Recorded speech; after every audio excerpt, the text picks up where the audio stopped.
Ahoy folks, and welcome back to Broadside Gaming with me, Zug. So, today's the day. The big update's coming out.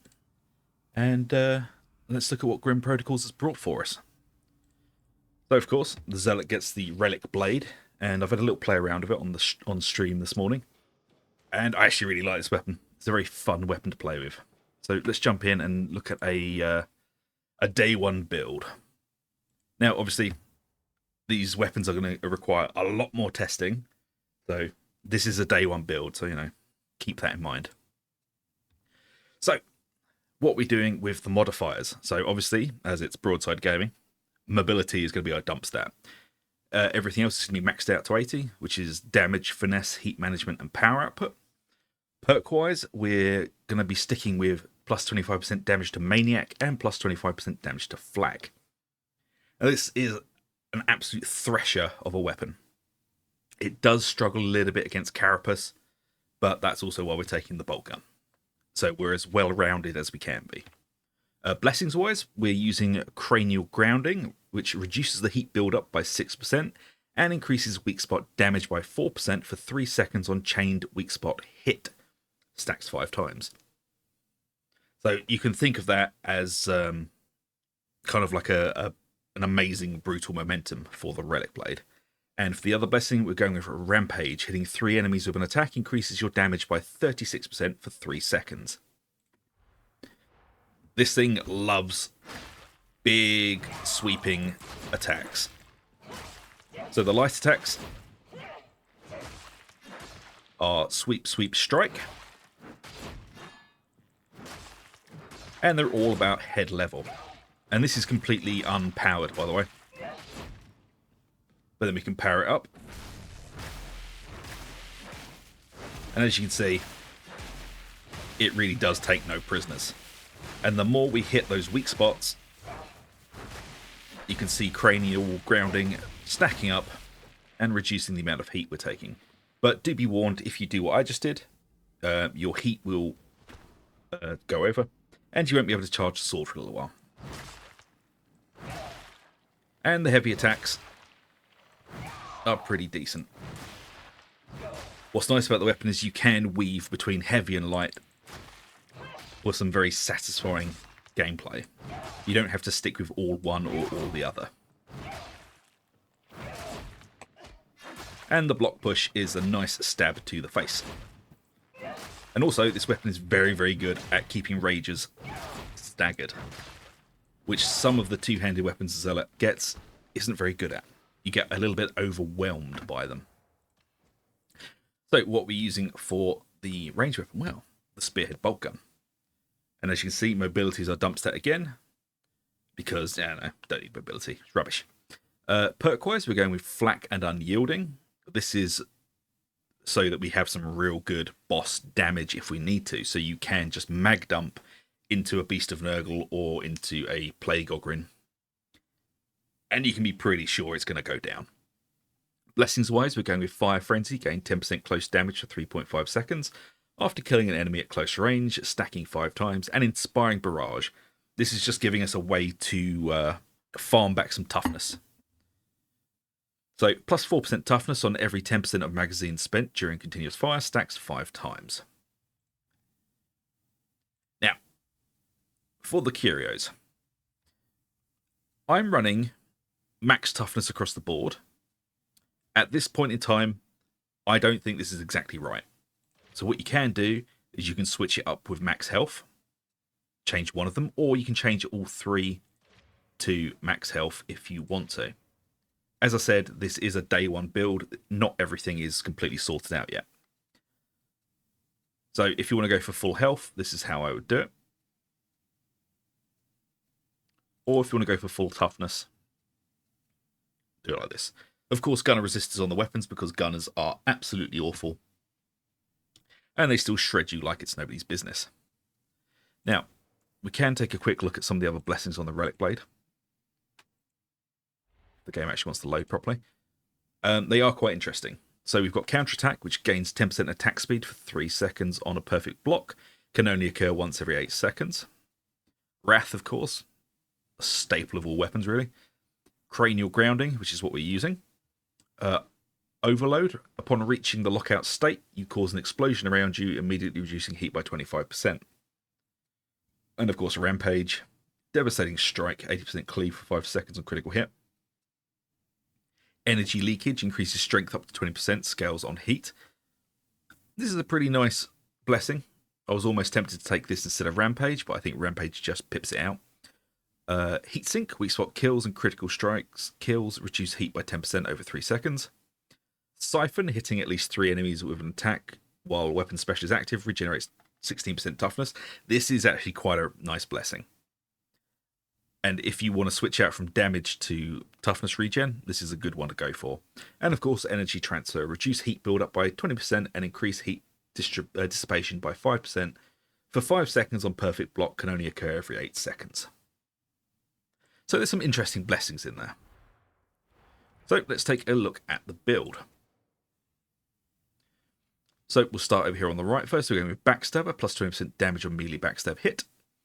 Scourge, melee critical hits apply bleed, causing damage over time.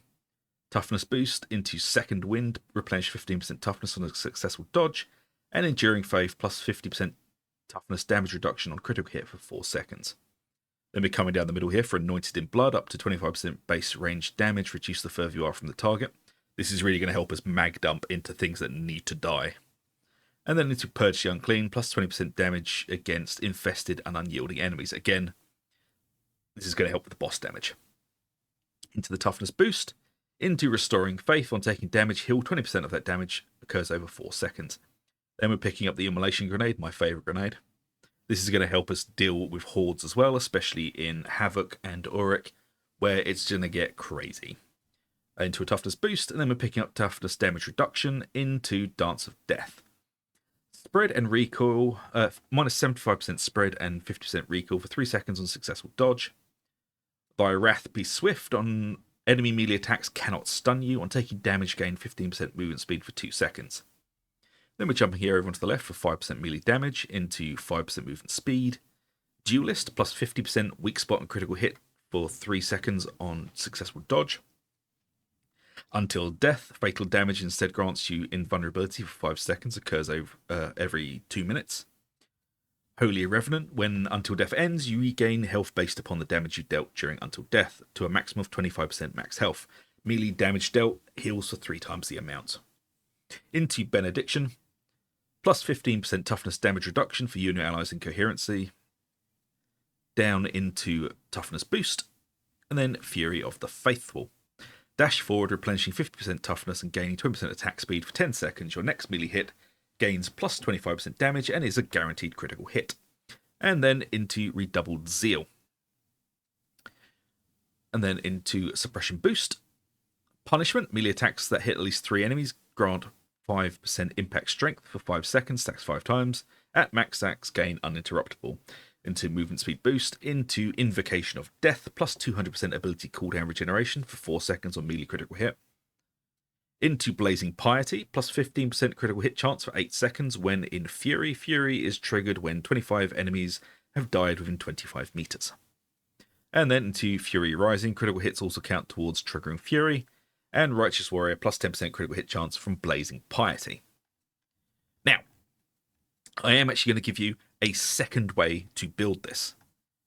As it is day 1, testing is required. So this is the full crit variant, but there is a slightly different way. And this is it. With this, I've swapped over to having another health curio. I might go for all health of this, to be honest. At the moment, I'm running 2 toughness, 1 health.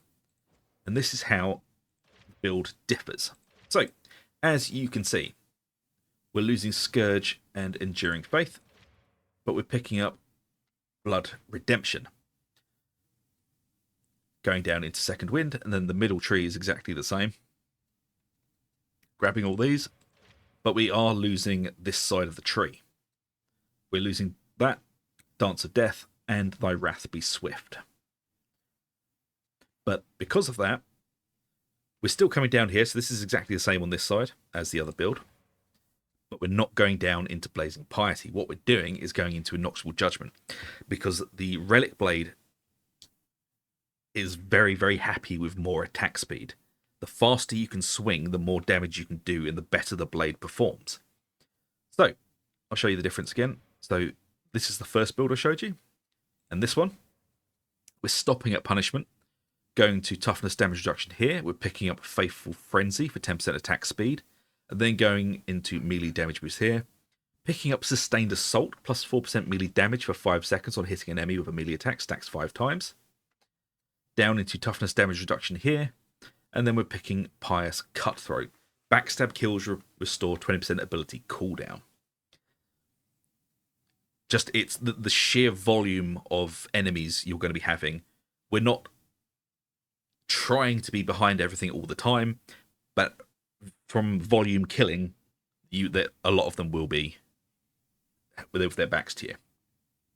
And then we're picking up Innoxious Judgment. Moving grants you momentum, stacks 15 times. When you hit an enemy, spend all of your momentum, gaining 1% melee attack speed, 1% ranged attack speed, and 1% damage per stack. Lasts 6 seconds. Then Retributor's Stance, replenish 2% toughness for each spent stack of momentum, and then Inebriate's Poise, gain 3 stacks of momentum on a successful dodge. So this build is all about moving very, very, very fast and attacking very fast, whereas the first build is all about big, heavy, critical hits. Both work very well. I am leaning towards the Innoxious Judgment build, though, for the Relic Blade. Because, as I said, attack speed goes very, very, very well with it.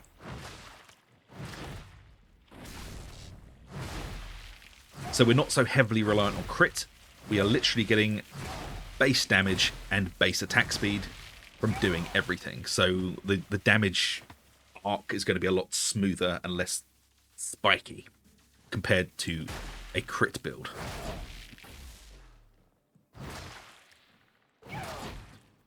But as I said, this is day one. In a few days, when more testing has been done, I will put out a fully functional meta-based build. But hopefully, these two builds will help you from today and get you jumping into the game and able to play and having a bit of a try of the new weapons. Which, as I said, I'm actually enjoying all of them.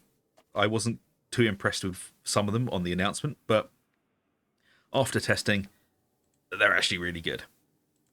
So, there you have it, folks. A day one build for you. I hope you enjoy, and if you do, please do like, subscribe, ring the bell for notifications. It really does help us out. And I shall see you all for the next one. So until then, take it easy, and see you later.